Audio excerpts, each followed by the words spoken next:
Hey guys, it's Kat. Hope you had a good day. Not too much bullshit.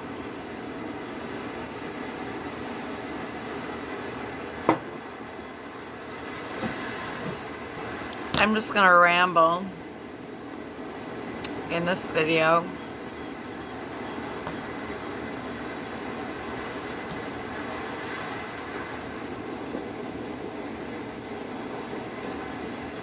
Still not ready to go to that first hospitalization story yet, but I'll get there.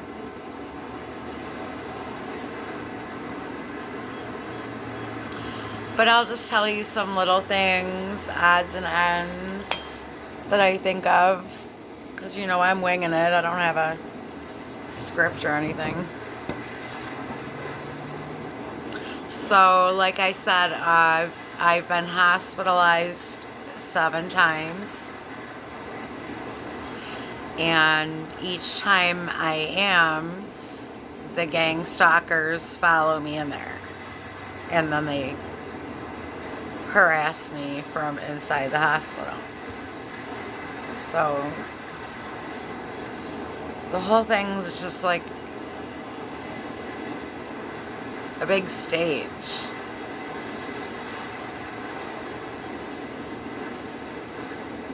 It's all staged.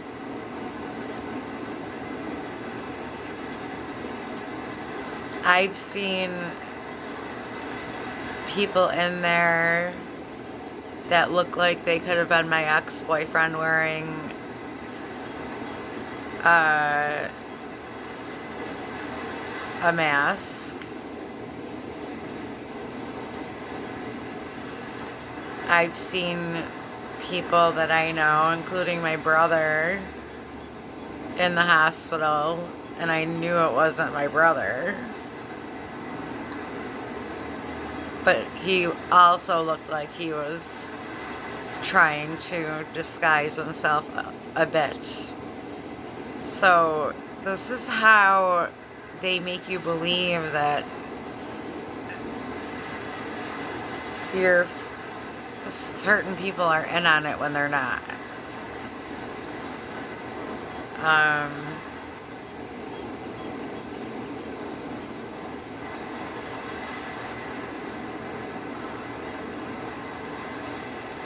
One time when I was hospitalized,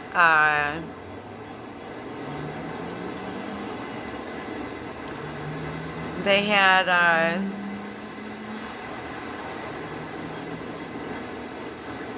you know, they have like team leaders, and they have groups, and you know, you have group, and then everyone goes back to their room, and it's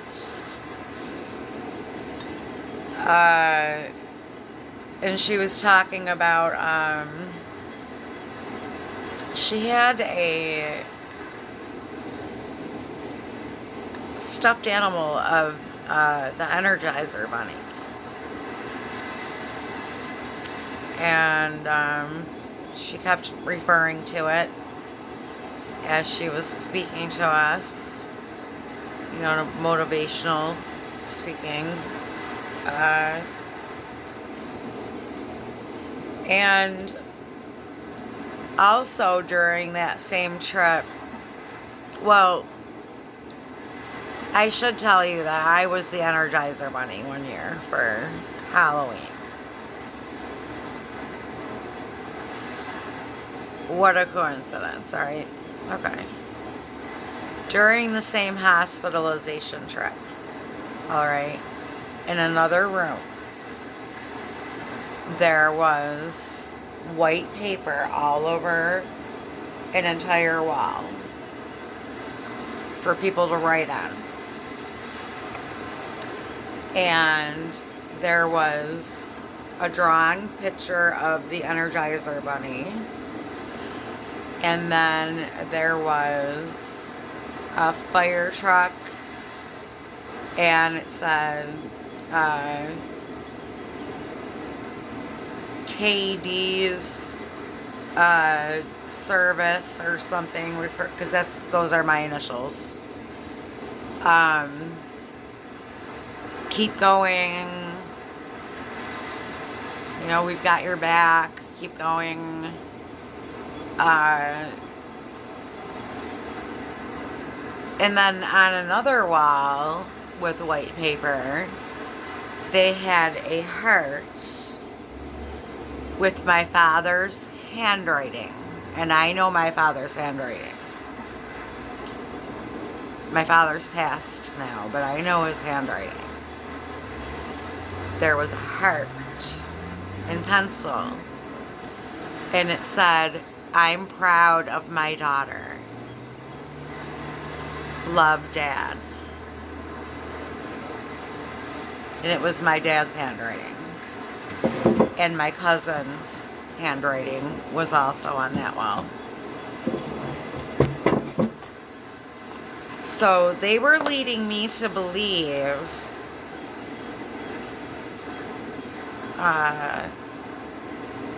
that my family members were in on certain things, or were rooting for me, or they try to get your mind going in all different directions.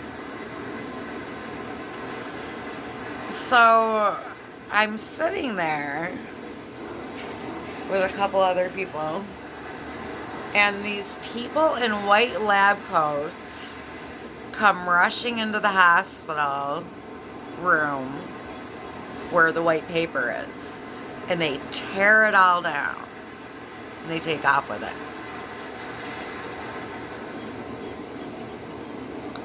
I shit you not. You can't make this shit up. I'm a fucking lab rat. As are we all. Okay, we're fucking lab rats.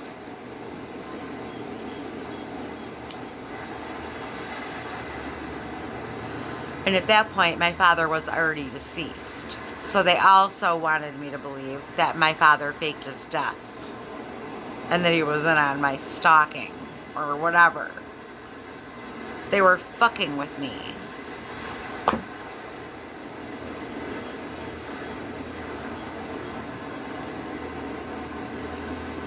I'm not joking.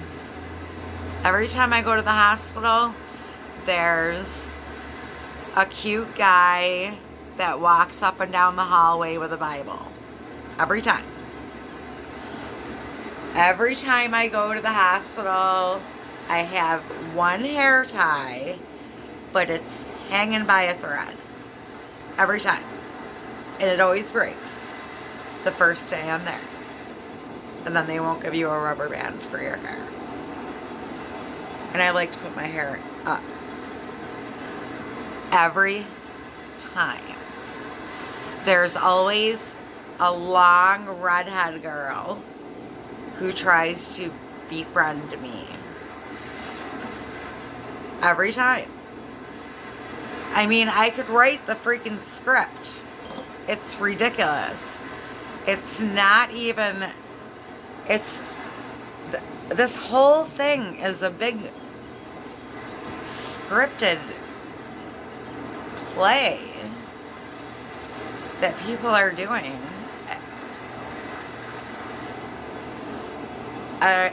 It's insane. And I know how crazy it sounds, but it's true.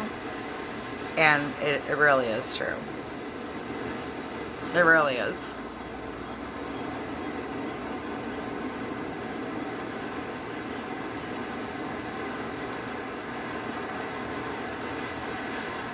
Last time I was hospitalized, I was beat up in the hospital.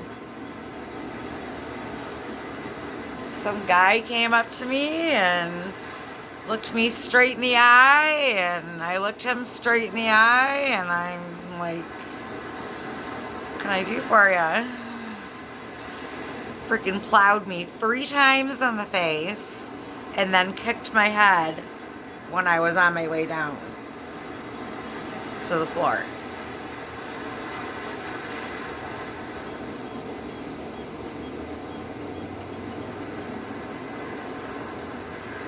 They did not restrict this man from having access to me after that happened. All they did was change my room to the opposite side of the room. But he still had full access to me and could have done more damage.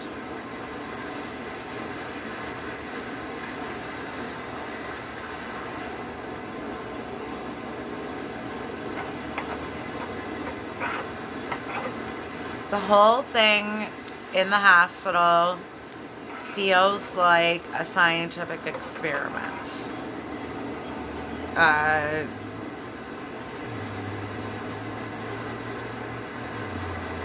It really does.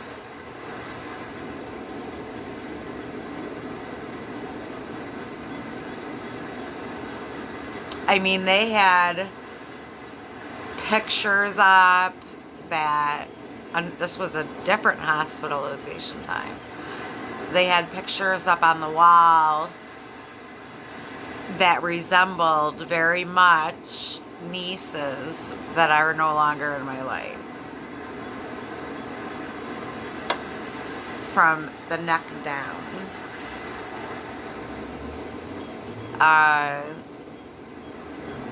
They also had another picture of my niece's full face.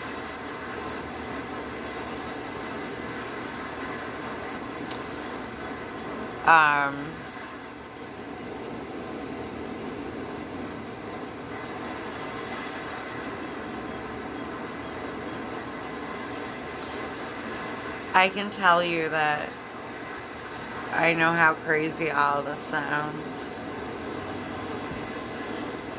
But if it was happening to you, you would understand. And other targeted individuals that are going through this crap, they understand.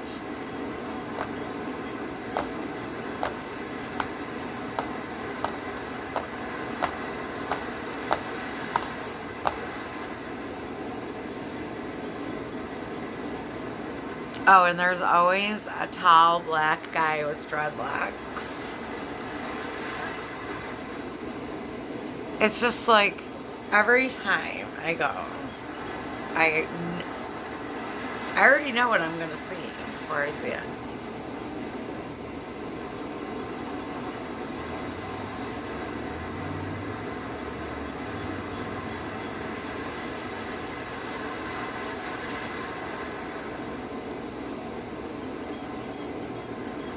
So they have ways of impersonating other people that you know.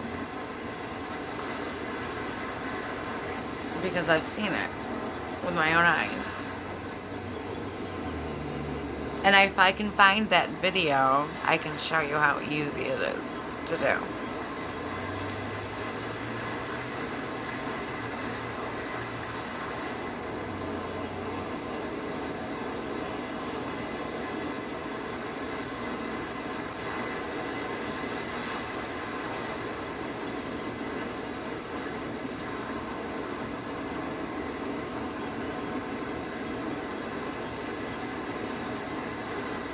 They've been trying to make me believe that my brother's in on this for a long time.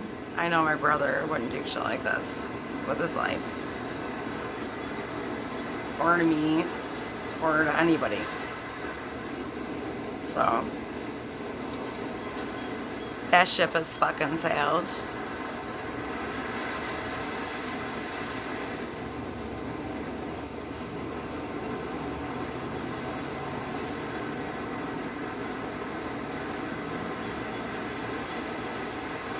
I have heard that every targeted individual has a handler. The one that, the higher up that makes the decisions about what's going to happen throughout your day and in your life. And I believe I know who my handler is.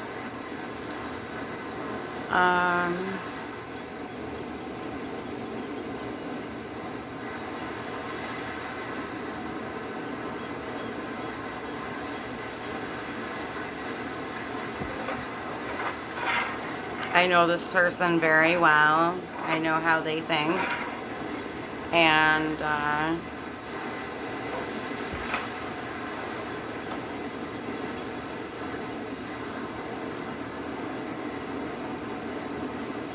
pretty positive I know who it is.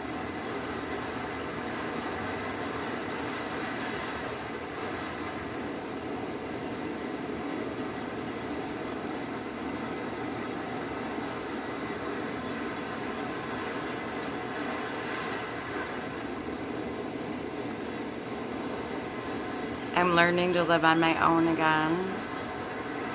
I was supposed to get married 3 times to the same dick, who I believe is a gang stalker, by the way, which I will discuss further later.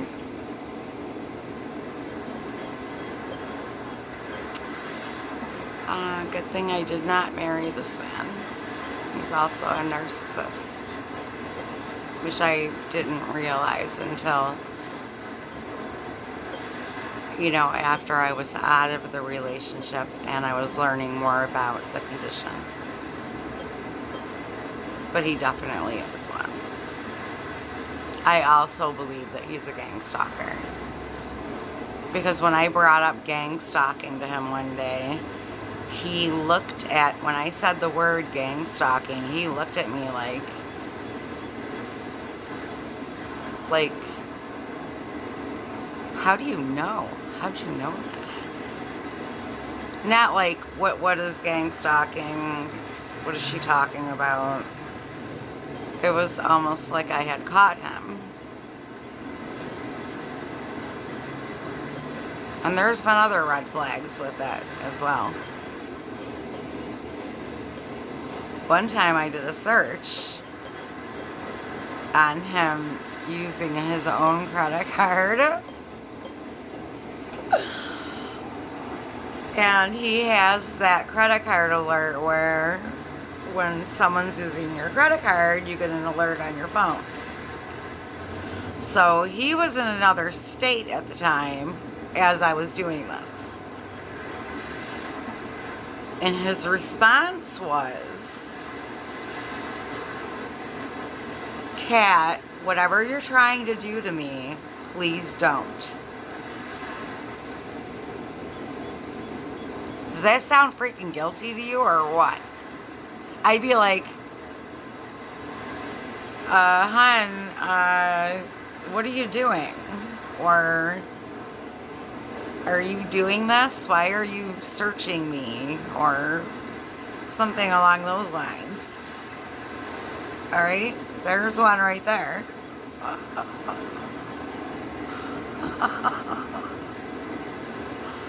I know that he's, I'm pretty sure he's a gang stalker.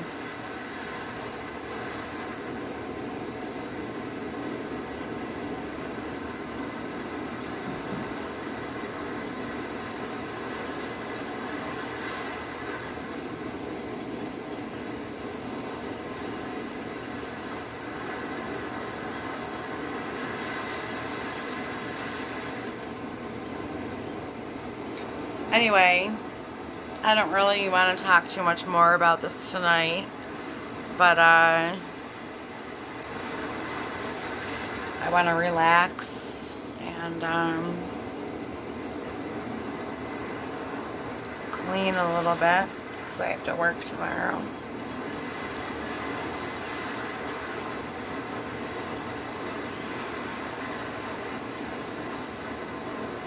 I had to ask my friend if my channel was even up and running at all, because on my end it doesn't look like the videos are in the right spot.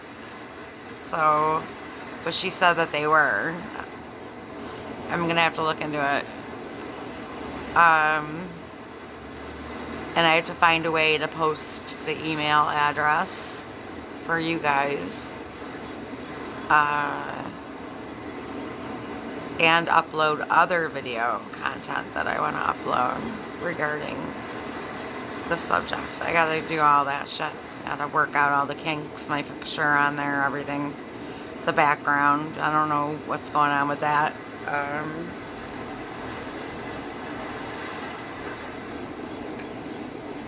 But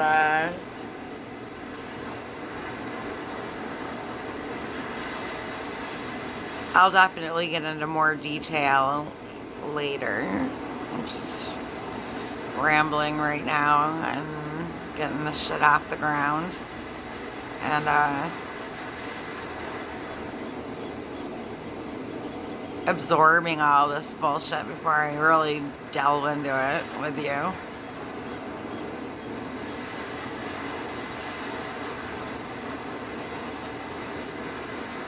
Like I said, exposure is all we got. So let's band together and tell our stories. Love each and every one of you. Have a good night.